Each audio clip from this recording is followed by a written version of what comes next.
Again, thank you for the opportunity to be here. Thanks for those of you attending. I am now, as Elma introduced me, I am now at Prairie View A&M University. I would just say full disclosure, the work I started at Prairie View in January, so the work I'm talking about here was actually done at Drexel University. And so, you know, the overall goal of this is to ultimately develop these new targeted messages. We haven't done that. And I'm going to in this research, we've done the formative research for it.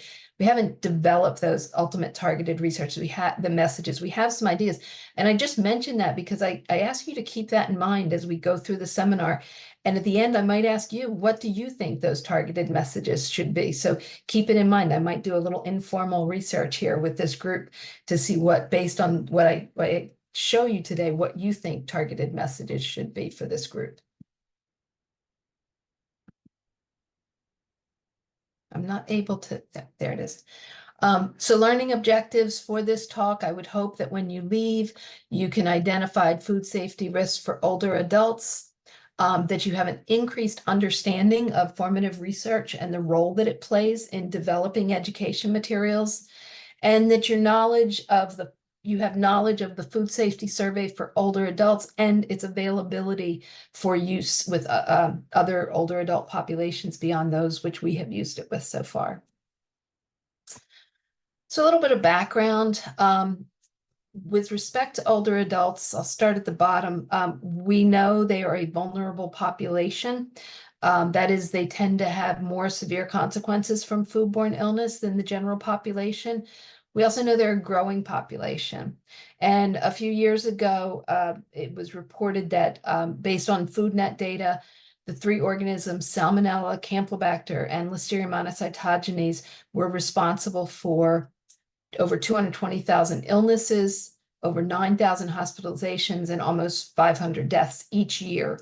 And so, you know, if this growing population continues to experience this, that you're really looking at a potential for increase in foodborne illness. And most recent FoodNet data that came out just last month from 2023 indicates that we're not meeting the 2030 goals to reduce foodborne illness. So one really, you know, potential group to do that with would be this growing population of older adults. Just a little background why older adults are more likely to have those more severe consequences. The immune system is not as efficient as we age. Our B and T cells, important cells in the immune system, their production slows. I didn't include on here, our stomach acid reduces as we get older, so we don't have as acidic stomachs to fight off organisms. And then older adults are more likely to have comorbid conditions such as heart disease, diabetes, and cancer. And all of these make them more susceptible to not only foodborne illness itself, but more severe consequences. So what do we know about older adults' food safety knowledge? This, again, is not our research. This is what's in the literature to date. It's been found that 43% of older adults don't know to cook eggs until the yolk is hard, so they don't know that you shouldn't be consuming runny yolk eggs. 75% didn't know the safe internal temperature for to which you should cook poultry. Less than 5% correctly associated lunch meats, prepackaged salads, or smoked fish with listeriosis, and 55% couldn't name one food that could be contaminated by listeriosis.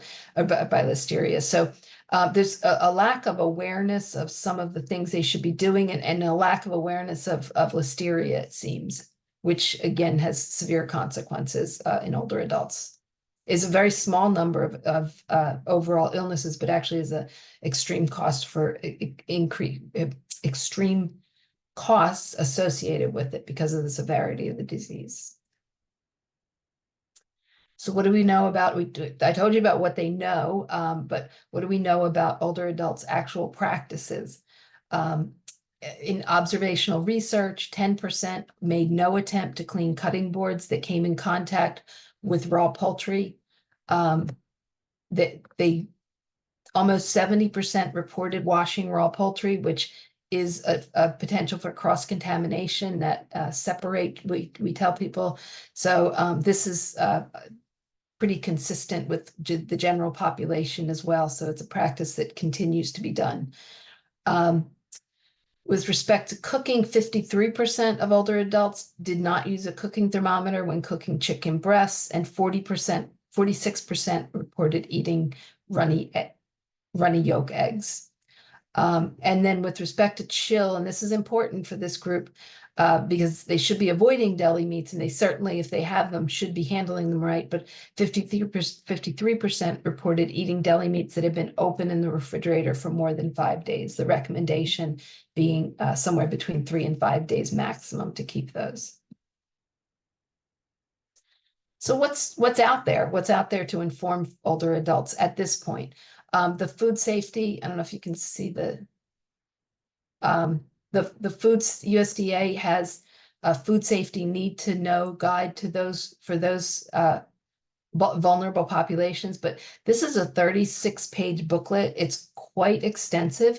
It's got a lot of great information in it. It's got science-based information, but it is a large booklet, and it's not something that people are going to maybe look at on a regular basis. As many of you may have, there's state departments of public health, and there's extension sites that have PDFs available. But these are all things that people have to go look for. They generally, or they have to be educated by one of you about. So it's not maybe kind of in your face in type of information. It's you go look for it, or you might find out about it once you've had an illness. So more recently, foodsafety.gov came up with this baby boomers and food safety, quite appealing visually, quite attractive, and tried to condense that 26 pages of recommendations, I guess, into one graphic. But you can see there's a lot of information on here, and it's really a lot to, and as an older adult myself, as I should say, preface this with our research considered older adults 55 and older, and I'll tell you about why we went down to that age. But so as technically an older adult by our research age, my eyesight is not what it used to be, and so this is a lot of information. It's tiny information, and it's hard to follow. So. And then with respect to educating older adults, both in the area of nutrition and food safety, there's been a few publications, this limited research that has found that it's actually better. They recommend using targeted limited messaging. That is, they attempted to do food safety education with older adults, and they weren't seeing the changes that they wanted to. And they felt that through their research that it's because it was too much information, and that there is a need for a targeted limited messaging. So switch gears here on my background. I just want to talk a little bit about formative research for those of you who may not be as familiar with it. Formative research, as the name implies, is used to inform future research or future outreach. It can take the form of either qualitative or quantitative. I'll talk briefly about the qualitative. Qualitative is through the use of things like focus groups and interviews. And qualitative is really different type of data. Qualitative, your data is words. Your data are themes and sub-themes, things that the people are saying. It's not numbers. And to me, this is some of the most fun research to do, because this is where you find out what you don't know as a researcher. We may know, what to tell you to cook your chicken to, but we don't know why you're not doing that. And so qualitative research can help us to better understand, and things emerge that we don't expect. And so, like I said, to me, it's some of the funnest part of the research. Quantitative research is also a form of formative research, and often takes the form of surveys. And so again, that when you do the qualitative research in focus groups or interviews, that's not generalizable to a larger group. You might be dealing with 50 or 60 people in focus groups. Interviews, people do 20, 23, 25 maximum when you're doing that type of qualitative, but that's not generalizable to a larger group. So it's important to back that up with some quantitative research to see whether what you found in your focus groups and interviews is actually true about a larger population. And then, more recently, and it's not only in food and nutrition education, but in general health education, it's recommended to use a theory of behavior change when you're doing this research to guide this research. I'm not going to go, you could do a whole seminar on behavioral theory for behavior change. I'm going to show you what we used, which was the health belief model.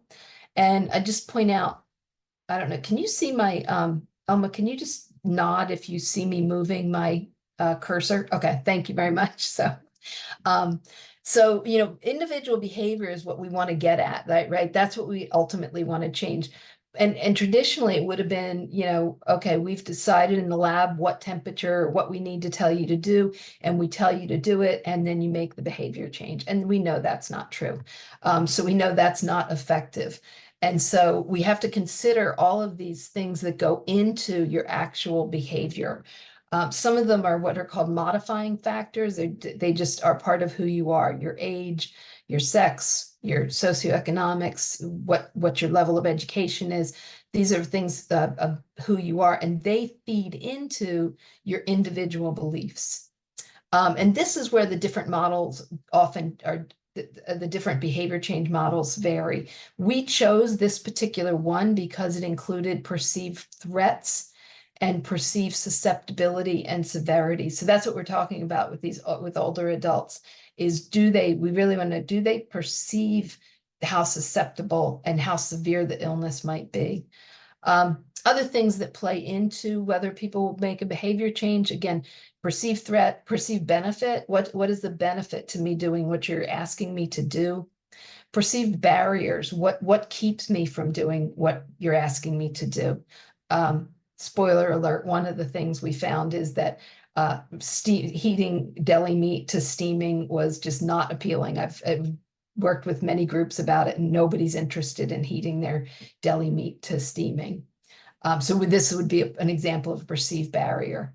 And what's your perceived self-efficacy? Do you believe that you can make this behavior change? All of this leads into the individual behaviors. And then an additional thing is, what is your cue to action? What will make you make that behavior change? What nudges you?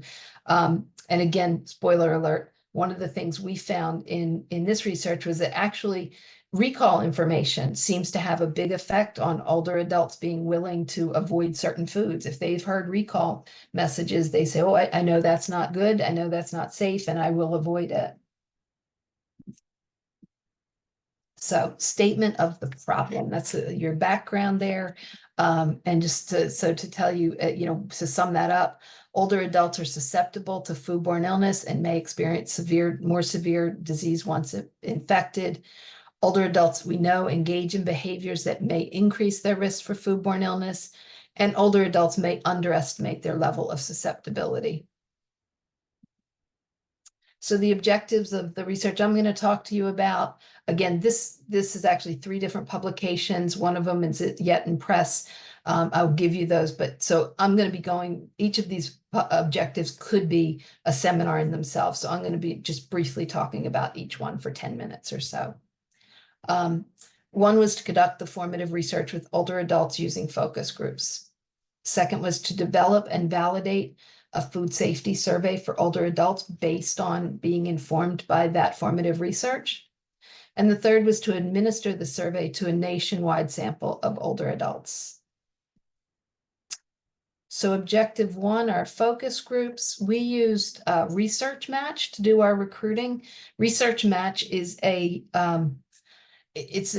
they collect individuals who have said they are willing to participate in research. It may be survey research, it may be this type of focus groups or interviews, it may be clinical research, but they basically, make themselves available through Research Match, and universities then get, I believe they purchase access to Research Match and can then send out any research that they have to this group that has agreed to potentially, and this is across the US. And so that's how we did our recruiting here. And so we went to Research Match and we said, here's what we're recruiting for. And we want those who respond, we want them to be 55 years or older, English speaking, and able to use the internet. And the compensation was for participating in a focus group, they received a $50 Amazon gift card. When you do focus groups, you develop what's called a questioning route. And so that just really, it's a series of questions that are open-ended, and you make sure that ensures that you ask those series of questions in the exact order for each of the focus groups you run, so that there's consistency between focus groups, and so that you make sure that you hit every topic that you want to discuss with the group. But again, it's very open-ended, so there's time for discussion. So topics that were included in our questioning route were about foods consumed, particularly around those foods that we know to be potentially hazardous with respect to deli meats and deli salads and pre-cut melon, even poultry consumption, which if properly prepared is safe, but how do they handle it? And then we asked about their current food handling practices. We asked about their barriers. We tried to identify barriers. Again, we didn't use these words. We put them in plain English, but these were the themes that we were getting at. We asked questions to understand how they perceived the threat for foodborne illness. And again, what would cause them to take action to handle food properly or avoid certain foods if recommended. And then at the end of each response, at the end of each topic, you cite back to the participants, what you heard, just to make sure you're not missing anything. And then focus groups will generally take about 90 minutes. That's pretty common. I said virtual. This happened in 2021. This PhD student had started in late 2019, and we pivoted her project to be something that could be done virtually. So we used a HIPAA compliant Zoom to do this. And this was intended to be done virtually because initially we wanted, participants from across the US, we didn't want to limit it to the geographic area we were in. Each focus group had a moderator and a note taker. There were generally 5 to 7 participants per focus group. That's a little bit lower than what's recommended for in-person, but that's what's recommended for the virtual, to keep it a little bit smaller. And we conducted focus groups until we reached what's called theoretical saturation. In our case, that was 6 focus groups. And that's when you're not hearing anything new. You're not getting any new responses from the participants when you go from one focus group to another. All right. And so qualitative data analysis is a little bit different. Again, it's not numbers. So it's what we had to do is we transcribed verbatim. The recordings were transcribed verbatim into Microsoft Word. And so what we ended up with was literally, printed out documents and that you could analyze, or you could analyze them online. And 2 researchers independently went through them, and you do what's called thematic analysis, where you are looking for themes around certain topics, and often used is just highlighters of different colors, so that every time you see something about deli meats, you might highlight it in pink, and every time you see something about eggs, you might highlight it in green, or so that you're consistently going through and trying to put these things into groups or themes.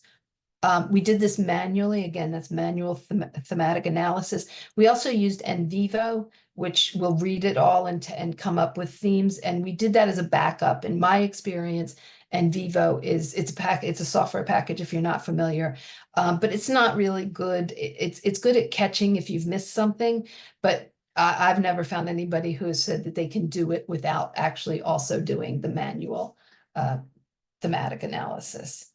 We used an iterative approach, so we came back and forth. We met, we came back, we went back to do our individual analysis again. So it was an iterative approach, and from this we identified themes and sub-themes from the focus groups. And this was published in Foods in 2022 because it was the beginning of the research. And that's available online. So results of our focus groups, we found that our participants were generally in their 50s and in their 60s and 70s. Again, our criteria was greater than 55 years old. So we did have some in their 50s and a very few in their 80s. Our race ethnicity, we had mostly Caucasian, but 15% African American, 10% Hispanic or Latino. So we did feel like we had a good mix. And then the predominantly female, which is not at all uncommon when you're doing surveys around food and nutrition. What did we find? We found with respect to food consumption patterns, more than half of the participants reported consuming runny yolk eggs, poultry, whole melons, bagged or boxed salads, and hot dogs. A little less than half the participants reported consuming deli meats. So they didn't seem to be eating deli meats as that often. And more than half actually reported avoiding retail deli salads. And part of it was safety, but honestly, part of it was that they just felt like they could make it better themselves. So why waste their money? But they weren't eating that particular risky food in our focus groups. And then very few participants reported consuming either pre-cut melon or raw sprouts. And with respect to the raw sprouts especially, they had definitely heard about illnesses caused by sprouts. Food handling practices, many of the older adults actually reported the correct practice with respect to preventing cross-contamination, thawing poultry. They knew to do it in the refrigerator and not sit it on the counter. In our focus groups, many of them avoided washing or rinsing raw poultry, which is not consistent with what we see in the literature. They were using the correct practice in terms of washing melons and discarding deli meats on time and heating their hot dogs, not eating raw hot dogs. Fewer, though, reported the correct practice when it came to thermometer use. They weren't using them as often as they should be. They'd only use them on the whole bird, but not necessarily on part or ground beef, ground turkey, poultry. They didn't have refrigerator thermometers. And again, very few of them, none of them were heating deli meats, and they didn't take well to the concept that they should be.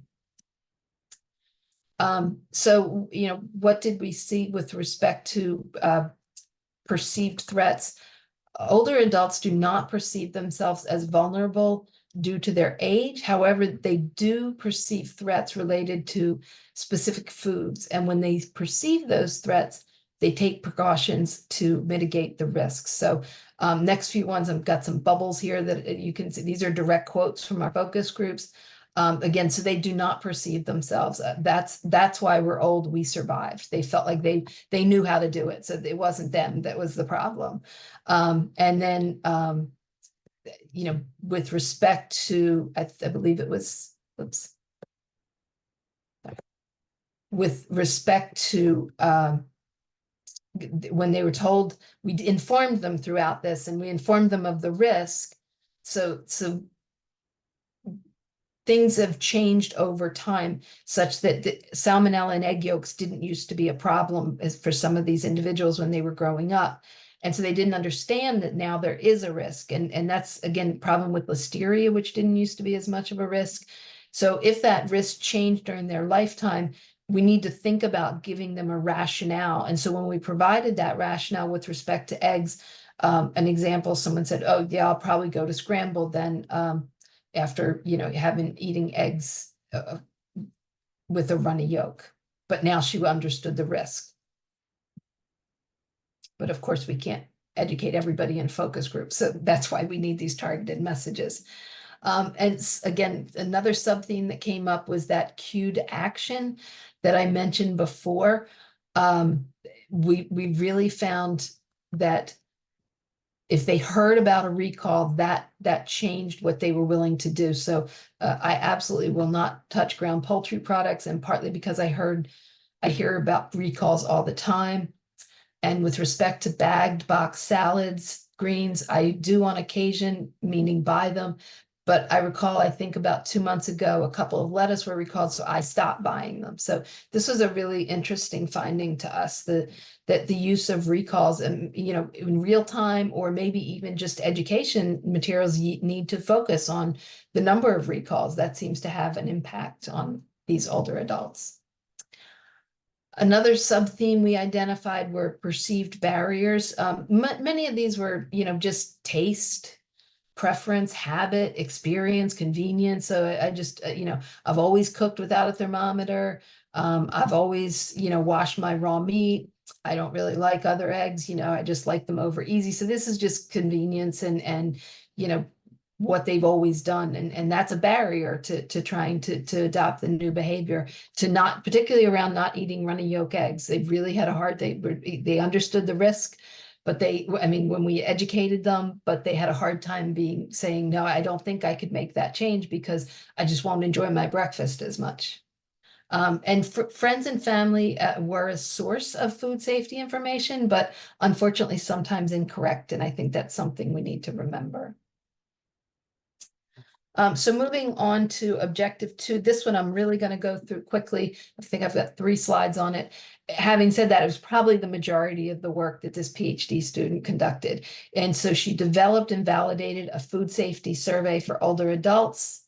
The content was much of what I've talked about. It was informed by what we found out from the focus groups, and therefore was around foods consumed, food handling practices, and the health belief model. We developed it using appropriate practices. We then sent it out to 3 food safety experts across the country to get feedback, and we modified based on their feedback. We then did a pretest. So a pretest is just a way to make sure it flows right, determine how long it takes. We did that with 4 random individuals. And what we ended up with was a 49 content related, was a survey with 49 content related questions, a demographic section, and a participant engagement question. And then she went through the validation, and I'm not including this. I have it just was published in July in the British Food Journal, and I'll give you that reference. What we ended up with after the validation process was only 44 questions that we kept and modified some of the other ones. We had 44 content related questions, a demographic section, and a participant engagement question. So objective 3, and this I will give you a little bit more data on. That was to then administer the survey to a nationwide sample of older adults.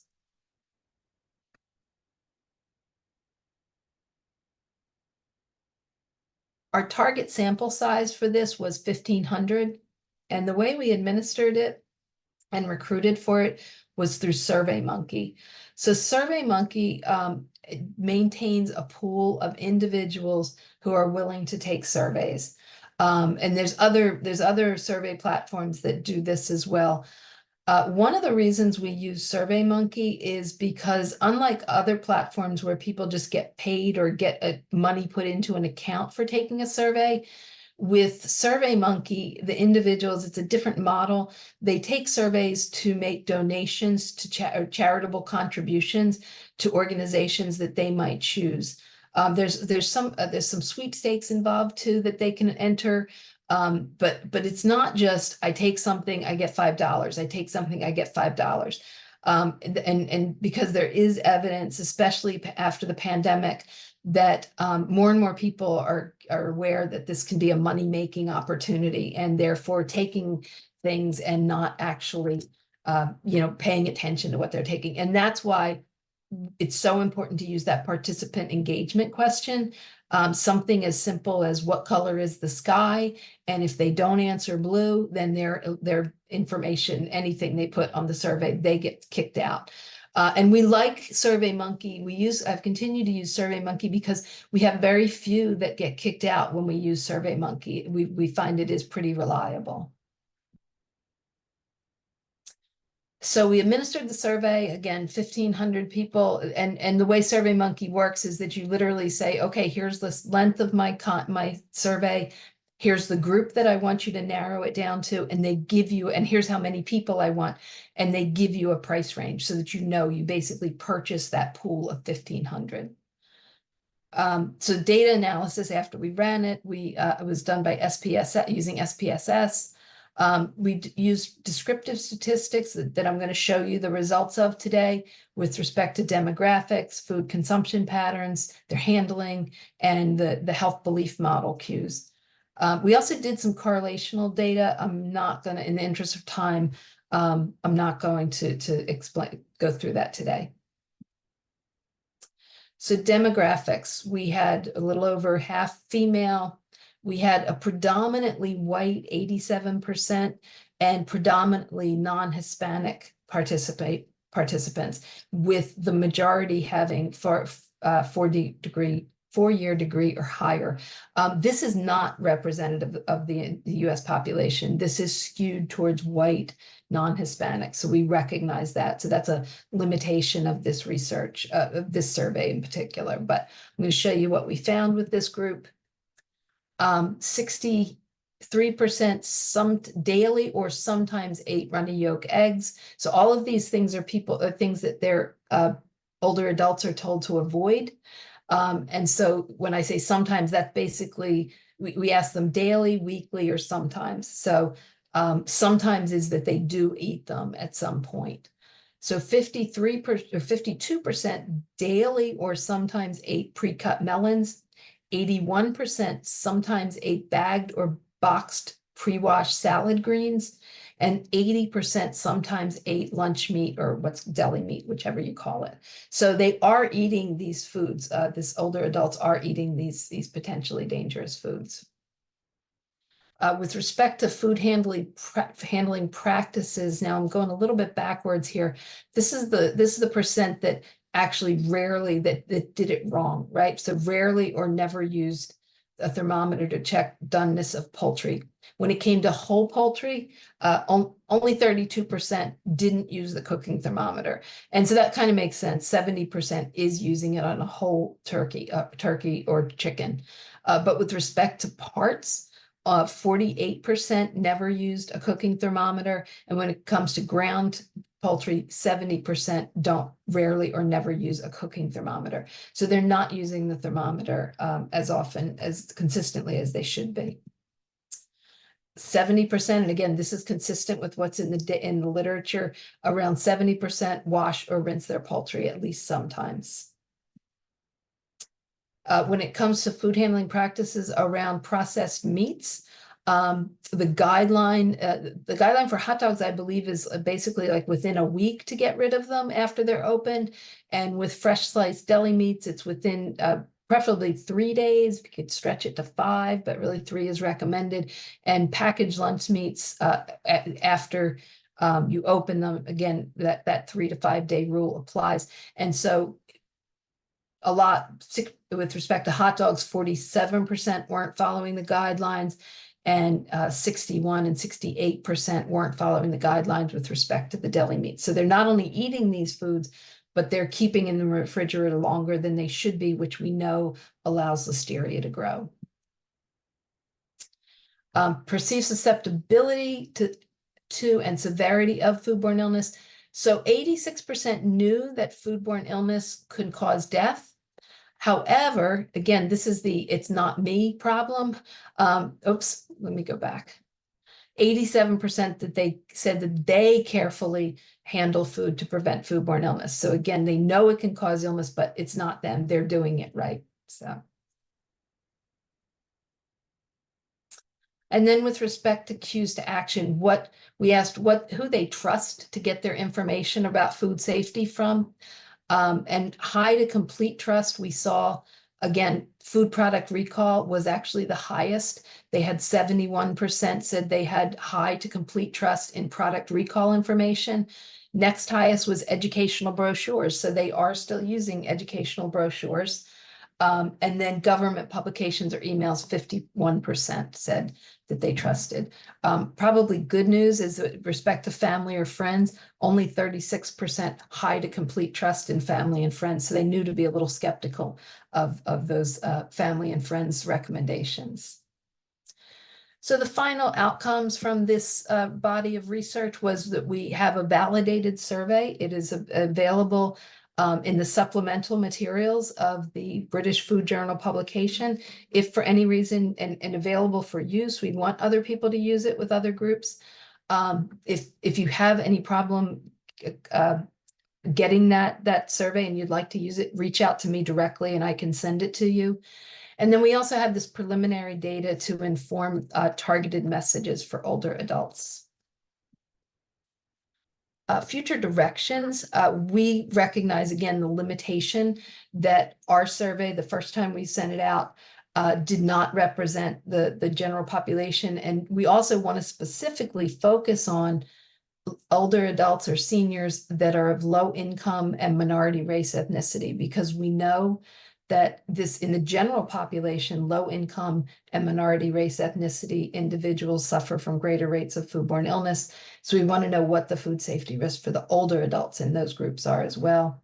And again, like I said, the next step is to develop a targeted food safety education campaign with supporting education materials. And so what that really means is all of these things that we recommend older adults, we want to identify which one or two behaviors could we target to change to reduce foodborne illness the most in these groups. And I have my ideas from our research so far, but like I said, in the Q&A section, I'd like to ask you to chime in if you have ideas as well. So with that, acknowledgements, Dr. Melissa Kavanaugh there on the right received her PhD on this work. Dr. Patricia Shawokis was our statistician, did a lot of the validation on the work. It was supported by both internal funding from Drexel as well as a grant from the Academy of Nutrition Dietetics to Ms. Kavanaugh, who was Ms. Kavanaugh at the time as she was doing her research. With that, I thank you for your attendance. That's my email address. Again, or you can just Google my name and PVAMU. That's how I find anybody anymore. So, and with that, I'll take questions and suggestions. And there are the publications so far, the two that are published, and then the final one is in press. We expect it to be published this summer.